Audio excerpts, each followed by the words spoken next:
is the reports suggesting that her presence may go beyond mere recollection. Some believe that something much darker is at play, that Diana's shadow still lingers over Buckingham Palace. And we are not just speaking figuratively. There have been reports from royal staff claiming to have seen mysterious apparitions in the palace corridors. Doors opening on their own, whispers in empty rooms, a sudden chill passing through the hallways. Of course, these stories could simply be legends born from the popular imagination. But what about the strange occurrences surrounding Charles III since his coronation?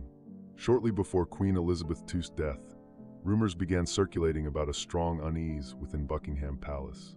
Charles III was said to have been particularly shaken when visiting certain historical sites of the monarchy.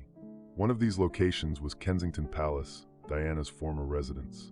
Staff present at the time reported that the king seemed disturbed, as if he were sensing something that no one else could see. And then there are the dreams. Close friends of Charles claim that he had recurring nightmares about Diana, even before ascending to the throne. In these dreams, she would appear staring at him without saying a word. Were these just manifestations of his subconscious or something more? But perhaps the most disturbing detail occurred during his coronation. Some people noticed that during the ceremony, a strange reflection appeared in one of the windows of Westminster Abbey. The image, which quickly spread across the internet, seemed to form the outline of a female face. Skeptics argued that it was merely a reflection of stained glass and lights. But was it really? What makes this even more intriguing is that, during her lifetime, Diana had a strong interest in spirituality. There are reports that she consulted mediums and believed in signs from the beyond. If these beliefs were part of her life, is it possible that, in some way, her presence is still connected to the fate of the monarchy? And if it is, what is the reason?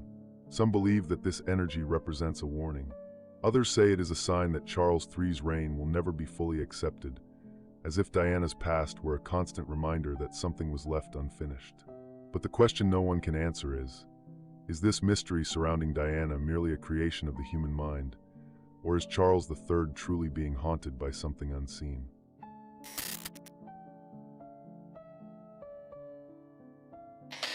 If there is one place where loyalty and betrayal walk side by side, it is the British monarchy. Throughout history, kings have been deposed, heirs have been silenced, and alliances have been broken within the palace walls. And now, with Charles III on the throne, many are wondering, is he surrounded by enemies much closer than he realizes? Since his coronation, rumors have surfaced that the new king faces resistance within his own family. Prince William, the direct heir to the throne, has gained more popularity than his father, being seen by many as the true symbol of the monarchy's continuity. Meanwhile, Harry, the renegade son, has cut ties with the royal family and made controversial revelations about the inner workings of Buckingham Palace. With so many family conflicts exposed to the public, the question arises, to what extent are these just normal disagreements, and to what extent do they indicate a silent battle for control of the crown? It wouldn't be the first time an internal conspiracy threatened a British monarch. In the past, Edward VIII was forced to abdicate due to political and family pressures simply because his marriage was deemed unacceptable. Henry II faced revolts within his own court, and even Elizabeth I had to deal with plots to remove her from power. If history has taught us anything, it is that a king is never entirely safe, not even within his own palace. You can live in the largest castle in the world, but if your enemies are inside it, where exactly can you hide? Then there are the rumors that emerged shortly after Charles III's ascension. Some sources claim that certain figures within the monarchy are already considering a future without him on the throne.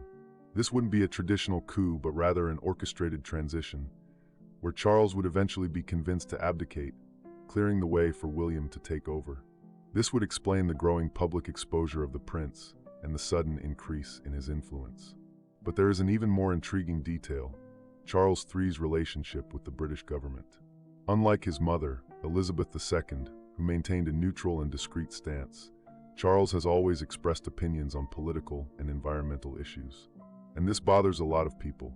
For some sectors of the government, a king who gets too involved can be a problem. If there is an effort to remove him from power, it wouldn't need to be done with scandals or public declarations.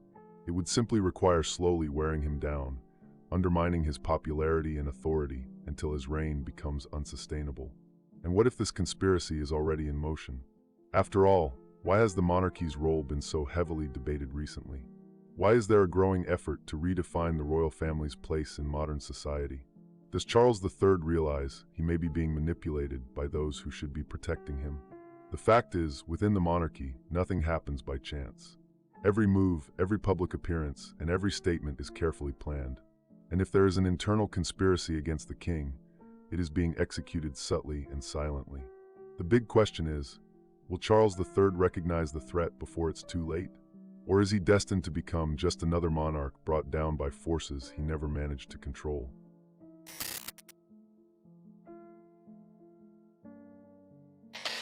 If all the prophecies, omens, and conspiracies surrounding Charles III are correct, his reign may not be as long as expected.